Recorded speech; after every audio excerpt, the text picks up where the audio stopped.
representing Franchise Secrets, Erik Von Horn.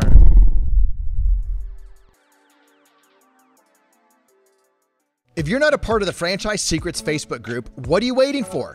It's franchisesecrets.com/Facebook. I cannot believe how valuable this group turned out to be. When someone asks a question, the feedback is honest, authentic, very helpful, and it's from multiple perspectives. If you're not sure that you're getting the most accurate information about franchising, then check out the largest, most helpful Facebook group in all of franchising. Whether you're a Z, a ZOR, a buyer, or investor, join our free Facebook group at franchisesecrets.com/Facebook. Welcome to the Franchise Secrets podcast with your normal host, Erik Van Horn, here today with a very special guest. Trying out for a part-time co-host position with me is my good friend and right-hand guy, Caleb Garza. Caleb, welcome to the show. Thank you. I was not expecting you to say I was a very special guest, so that was a great surprise. There might be more surprises like this as we go along, and I might actually say some really nice things about you. So don't get used to it, but it might happen. Okay, sweet. Hey, first thing, I wanted to ask you, what are some of your recent wins? Well, as I've been coaching, getting coached, I've been putting some things in the Facebook group, the Franchise Secrets Facebook group, about recent wins. And I did it the other day. And I said, what are your recent wins? Real simple. It was on January 18th. And for me, some of my wins, some of them are personal and some of them are business related. But for me, some of my big wins is I got to spend the day with my wife. We had a date night. We had a great dinner, and I try to get these date nights in. It's not as consistent as I want. So when we get these date nights in, and it sounds like a chore, it's not a chore, it's just intentional. And so I love it when I can get a date night in with my amazing wife. I have some other wins too, so that's not the only one. That's big on the personal side. I spent most of Monday doing things outside. And as we look outside, Caleb, it's all white. Last Monday, it was not all white outside. It was really nice. And I played pickleball outside. I did most everything outside because it was unusually nice here in Spearfish, South Dakota. I've got two more. I have a forum out there where people that are franchisors that are interested in joining the mastermind can say, hey, I'm interested in joining your franchisor mastermind. And so we have over 70 franchisors that are interested in doing that. And we had over 70 people that have inquired to the Tribe of Investors mastermind. So I got three masterminds. The ZOR tribe, that's launching here any day now, the Z tribe, which is for franchisees, and passive investors. And so really good momentum with all of those. That's a really big win for me. Awesome. Very awesome. I love it. So here's a format. This is, we were talking earlier and he's like, Erik, you need to record some podcasts. I'm like, hey, why don't we do one together? And I said, why don't we dive into the Facebook group, because there's so much conversation that happens in the Facebook group.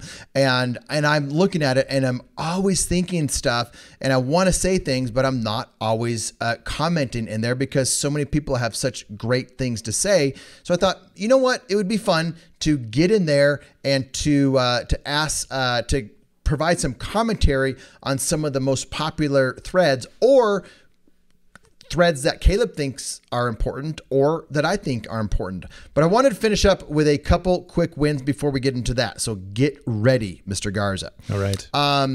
My buddy Adam signed up 2 new franchisees for his brand. So he's approaching 70 territories awarded. So that is a huge win. One of the members of the mastermind, Joe, and he was out here in South Dakota, Joe signed his first out-of-state franchise, and that will put him at 13. So I love it when franchisees start to expand into different brands, which he's done, and expand geographically. And sometimes that means finding a really good partner or having connections in a different part of the country. So there was somebody else, my buddy Sean, over the pond, he helped negotiate a 300-store rollout with a big chain for one of his U.S. clients. And I love Sean. I love what he does in the franchise industry. One of my friends, Joe, is getting over COVID. That's a big win, and hopefully a lot of people are in that phase as well. But one of my private clients also sent me a text this morning, and he's a guy he's a franchisee, and I personally coach him once a month. And I gave him some marching orders last time. And I said, this is the one thing to focus on, this month. He went out there and crushed it. He also got loans refinanced and got funded for a new store. So he's flush with cash, ready to build out this other location. And he's got 10 interviews for a high level position. So I just love to share some wins, and I think it helps everybody. I get so encouraged listening to other people win. All right, Caleb, let's jump into questions. Like, dive into this. I hope they're really good questions. So, well, I'm not going to make fun of the questions that are in the Facebook group, but maybe if you have a follow-up question that is not the smartest question, I will absolutely call you out on it. Okay, fair enough. I decided. I agreed to this, so I feel like it's it comes with the territory. So, well, one more thing, and I know I'm really good at interrupting. Yeah. Last time I had a special guest on, he hasn't been here before. He got fired. And it was I haven't seen him in a while. No, it's my buddy Scott Duncan, business partner, and I think he's not allowed back in here because last time he came in, a chicken flew in and actually made it on camera, made it onto the podcast. So that was a reckless day. That was a total disaster. Hey girls, can you come get your chicken? Yeah. All right. As they get the chicken. So that is why Scott is not back on the podcast, but you could send him sympathy cards. Sympathy cards. Yep. Okay. All right. I'll shut up. You go. Okay. So the first question is just a question that I have. I've been around the franchising world. If somebody like me wanted to get into franchising, somebody who doesn't necessarily come from money, what's the best way? Do I just save up money to buy my first franchise? So what's the best way? So the best way, like we do in the mastermind, let me ask some clarifying questions. Give me, it may not be you, but give an idea of how much money someone young starting out would have available to them. Because when I started out, I had like no money. So yeah. So I want to hear your perspective from somebody having no money. Okay, so no money. Yeah. Somebody has no money. And that was me. When I first started, I had no money. I had a lawnmower and a shovel and some gloves and a bottle of water. But I connected a buyer and a seller of real estate, and I came out with about $20,000 in the course of a short period of time. That's a story. That is a part of my story. But that is not something that I think people can go out there and duplicate. I think that is an anomaly. I think it can absolutely happen. I think one thing is to always be aware of providing value. And I brought value of finding a buyer and finding a seller, putting that together. And I made a lot of money for me at the time out of that deal. So I think you all are always aware. And I think you put it out there in conversation that you want to buy. I want to own a business. I want to be a franchisee. You start talking about that. And here's the deal. I see it. I see it in the Facebook group. I have conversations with people that are owners. It is hard to find somebody young that can hustle, that they don't have any money, but they have the hustle, and they are always learning, and they are ready to live on beans and rice and ramen while they are learning to actually get to the point where they can afford something. But let's think about this. You want to own a service-based business that does a blue collar thing. If I'm you, or I'm somebody out there that is young and hungry, I would go and find somebody that wants to start a business and say, I will be the person that will live on beans and rice. I'll eat ramen, and I will hustle like nobody you've ever seen. Let me earn sweat equity into that business and pay me a wage so I can at least buy ramen. So, and some beans. And so if somebody came to me and said, this is what I want to do, I would be very intrigued. But I also look at them and I'm like, you have no track record. So you have to have a track record, but you get a track record by actually starting to do stuff. So maybe there's nobody out there that you could actually do that with, but there are owners out there that are involved in their business, and you can start working for them to build a track record of a very good manager, a very good employee. And so I'll leave it at this.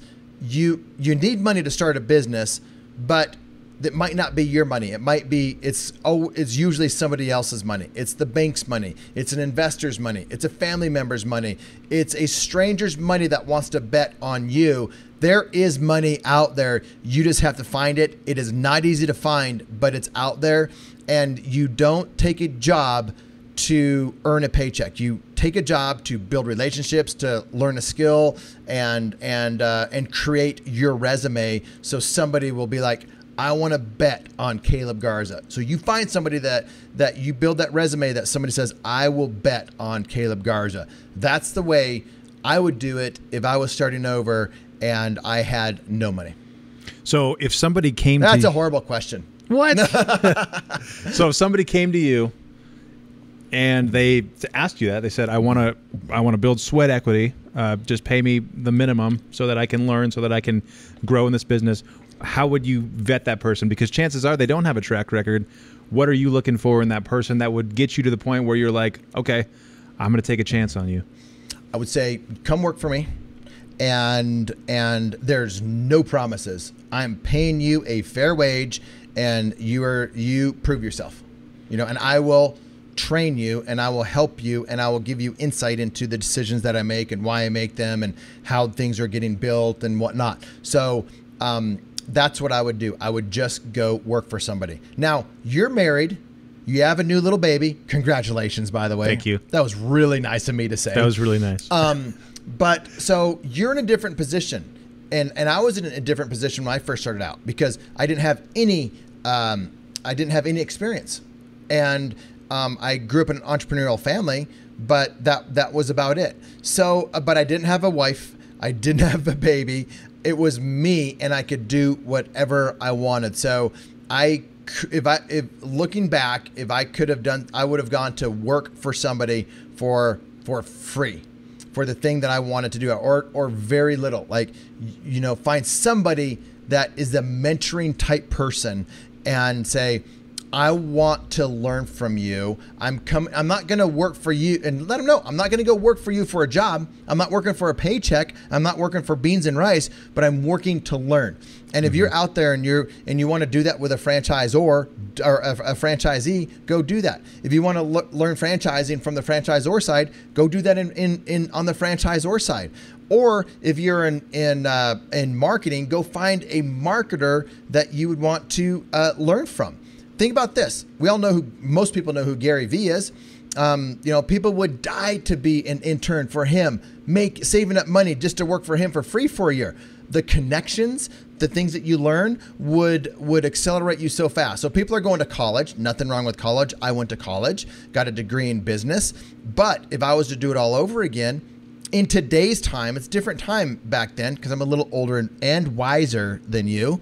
So that's debatable. I'm just kidding. So what I would do now is I would probably do that versus college because I was a straight C student, as many people know. So it's not like I excelled in academics. I didn't put effort into academics. I put effort into actually businesses, and I enjoyed that. So that was enjoyable to me. I would go work for somebody for next to nothing to learn and get access to their connections. And I'll leave it at this.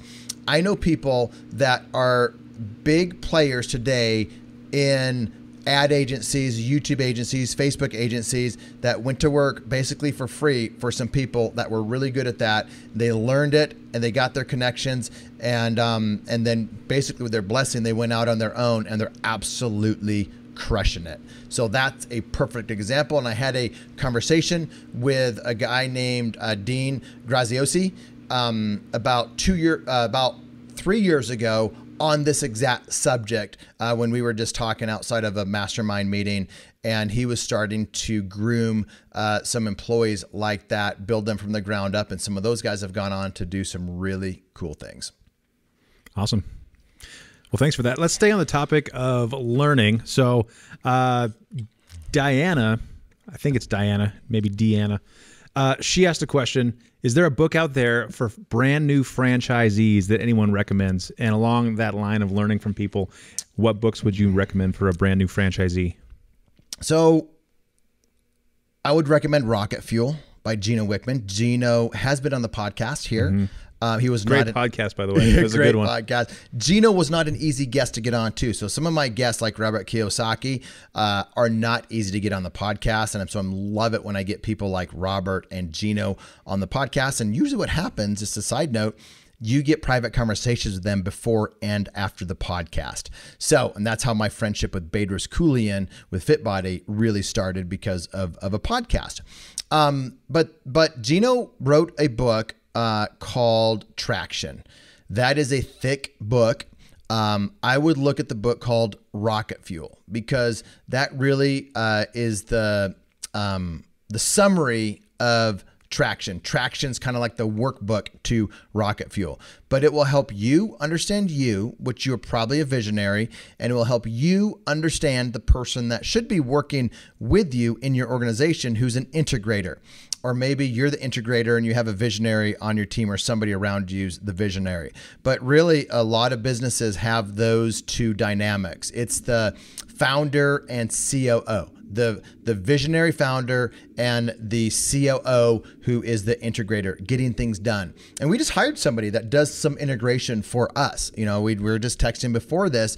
She's doing a lot of things for Caleb and I, because we get bogged down with admin stuff and details and whatnot, and it drives me insane. Like, I hate that stuff. And we were interviewing her, and she loves that stuff. So it's a perfect marriage. But if you don't understand each other, meaning you don't value the other person's gift, then it's like oil and water. So Rocket Fuel is a good one just to understand yourself and understand them. I would also recommend doing some type of personality profiles. There's a lot of different personality profiles out there, and I would do that. And DISC is probably the most popular one. I'm high DI on that profile and very low SC. And that's a good one to start to understand yourself and understand people that are working for you. Because one of the things that I've discovered being a franchisee for so many brands over, the last 20 years is I tend to like to manage people that are kind of like me, not people that are not like me. And so you have to know how to manage a lot of different people. So I would do something like the DISC profile, understand that, and then do some learnings and courses around that. There's a book called Street Smart Franchising. My buddy Joe is the one who wrote that book. We used to give it out by the cases when I was at my first franchise, Liberty Tax. There's another one by Greg Nathan, who kind of came up with the whole thing. This is a really good one. That one is to understand the franchisor relationship. So as a new franchisee, I think it's really important to understand the relational dynamics of franchisees and franchisors. And that's one of the things I'm going to be coaching new franchisors on, is to understand that dynamic, because until you've been there, you just really don't understand it. And I've done that as a franchisor. I've done that a lot as an area developer, where I had 40 locations in my where I was basically a sub franchisor in Austin, Texas. And so I was always working with franchisees. And so I really understand the dynamics of the relationship between franchisors and franchisees. Again, you need to understand that for yourself, so you can know how you're feeling, and you can put yourself into buckets. I'm in the glee phase. I'm in the me stage. I'm in the we stage. And if you don't know what that means, go check out the book by Greg Nathan. I cannot remember what it's called, but we will put it in the show notes. So Are you making weird noises over there? I hope that didn't come through. I'm going to mute that on my mic. No, I hope it does not get muted. It was a really awkward sound, and I felt really uncomfortable, but go ahead. Sorry, I just opened my mouth. Cool. So along those lines, you're talking about franchisors and franchisees understanding the dynamic, the relationship between each other. What can franchisors do to understand that relationship better? So I think they need to read the book, the book by Greg Nathan. And as I'm talking, I will look it up. And he's actually, I think Greg is going to be a speaker. I just saw it. One of my friends, Scott Abbott, doing something for service-based franchisors, and he's actually going to be opening it up for franchisees this year. But I think I'll get Greg to come onto the podcast. So I would do that. I would listen to Greg on any podcast that he's on. I would also read his book, and then and I'm going to have him come into the mastermind. It's called the Franchise E-Factor, the Franchisees Factor. He's out of Australia and has a pretty cool company. So, well, side note, there are a lot of cool people that we've learned a lot from in Australia. There are funny people. Yeah, we're learning. We are getting coached on how to better coach other people and how to better run masterminds by a guru out of Australia. And that's been a lot of fun. That's pretty sweet. And funny. So I would definitely start there with Greg. He's probably the best one to understand the relationships. And this goes for anybody, anything that you want to learn, get a book. And then also what I like to do is whenever I get a book, I like to listen to that author on podcasts, because a lot of times, especially new books, authors go out and do a tour of podcasts. They're on podcasts back to back because they want to have a lot of book sales to be able to get them the coveted, Wall Street Journal bestseller or whatever it is. So they are out there doing the podcast run. So whoever is hosts some of your favorite podcasts that has large following, they'll probably have Greg on or people like him. So that's how I like to learn. Read the book, listen to podcasts that the author's on, because they usually give some other commentary on the book, or they just really provide some high level overview on the book. But here's how I would start though. The mindset is I need to learn about the franchisee-franchisor relationship. And I should not assume that I know the dynamics of it. And I would absolutely talk to people like myself,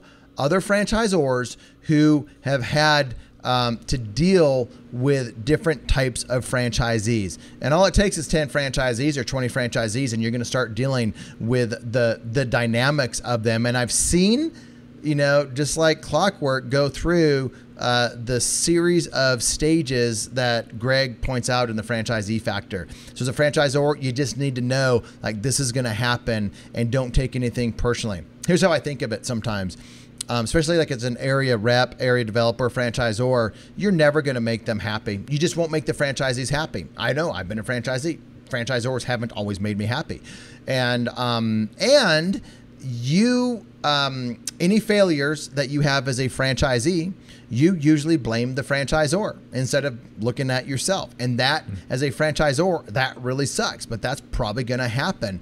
Whether it's true or not, that's a different story. At times it will be true. The franchisor will not deliver. And at times it's going to be the franchisee that needs somebody to blame, because it's always easier to blame somebody else than blame yourself for your lack of success. So just know that's going to happen. Like, you'll listen back to this and be like, yep, Erik was right. So that would be my advice. Okay, so speaking about the franchisee-franchisor relationship, here's a question. Actually, it was a question from you in the Facebook group.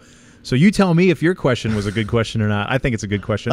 It says, Top Z's, how often do your Zors reach out to you? What advice would you give? I know you're asking that to top franchisees in the Facebook group, but as a franchisor, what would you say would be a good amount to reach out to franchisees? So I like proactive outreach to franchisees. As a franchisor, as an area rep, I liked it as a franchisee, hearing from the franchisor, wanting feedback. There's several different ways to do this. One of my favorite is it's super easy to do, but at your annual convention, or you could do it once a year on Zoom, you have a topic and the franchisees are there to let you know how to improve. And that is, I can hear franchisors thinking, yikes, I don't want my franchisees to tell me how to improve. But I'll tell you, you get really good feedback. And I also say, you position it to the franchisees. I want this feedback from you. I'm just going to write it down, and then we will follow up with you, like with the list of things that were suggested improvements. We are not going to do everything. We're not going to do it all tomorrow or do it all even this year. But we want to hear from you, and we want to document that, and we want to change things that need to be changed with you as franchisees, with you as partners in this franchise business, so we all get better together. So that's the frame of it. And then you know, if it's marketing, if it is franchise business coaching support, like the one-on-one coaching or group coaching to franchisees, or if it's the marketing department or whatever it is, get feedback and don't get defensive. Just write things down. So think about it this way. You're at the annual convention and you have franchisees come in and they are giving you feedback on marketing. You need help with this. You should be doing this. We want this. We want that. You write it all down, and then you go back to your to corporate and look at things. And it's like, this is what we're hearing. What should we be focusing on? So that's one way. It's a little scary at first, but it's really, really good. So that's one way to get feedback, and hopefully it's all just not negative, but it's like in the spirit of constructive feedback to help improve versus just vomiting on all the things they don't like about you as a franchisor. That's not productive. So that's one way to do it that you can do every year to ensure that the franchisors have access to be able to give you feedback. Going back to like top franchisees, I would I've liked franchisors that put together a kind of a top tier. Whether it's the top 20%, the $1 million earners, the whatever it is, they are kind of the top 25, 15, 10, 5% of the brand. And you can survey them. You can engage them in conversation. You can help them help each other get better by like having your own mini mastermind in a franchise organization where you put together a call or a Zoom or a meeting that's offsite, and you bring all of them together and you add value to them and you learn from them. So in settings like that, what I like is franchisors to pay for their way to come, to do things to help them. Maybe it's having Greg Nathan come in and speak. Maybe it's having somebody that's really good at marketing or really good at sales come speak or add value, or like a Bob Gappa has done that in organizations that I've been a part of and was a top franchisee. So there was special treatment to help the top franchisees get better because they really need things that the average franchisee does not need. Maybe it is on culture. It can be about so many different things, but the point of it is give them value, give them extra training, special treatment, and then get feedback from them as well. That's an absolute no-brainer. That's how culture is built stronger. And listen, this is the benefit of doing something like that.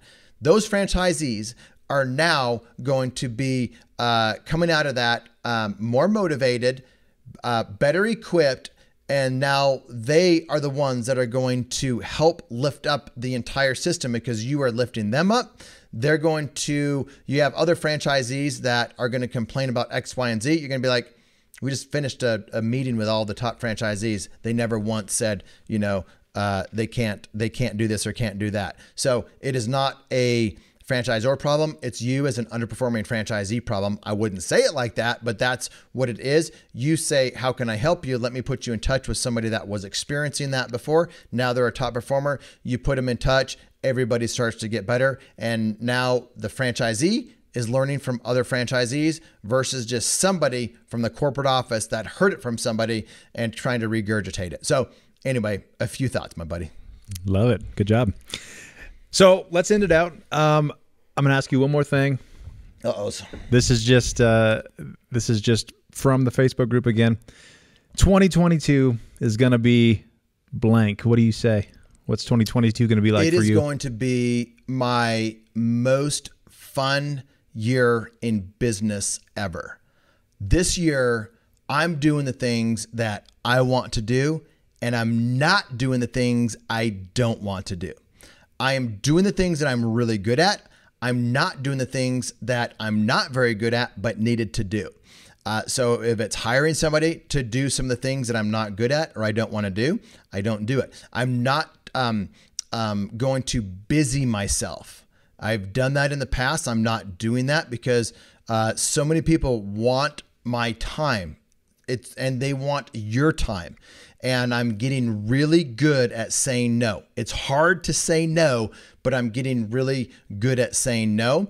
And as a matter of fact, as I do that, I tend to get more private clients, which I don't really want, but I enjoy helping someone that's ready to put out $1,000 or $2,000 or $2,000 an hour for my time. And it's not about the money, but if they're spending $1,000 of their hard-earned money to get my feedback on stuff or me to help them with things, I feel obligated to give them the best. And I'm also seeing how I can help them move the needle in massive ways. So I'm not looking for more private clients, but the ones that I do have, it's been a lot of fun to be able to coach them. And like, we're creating these masterminds, and I love masterminds because my life has been so impacted by them.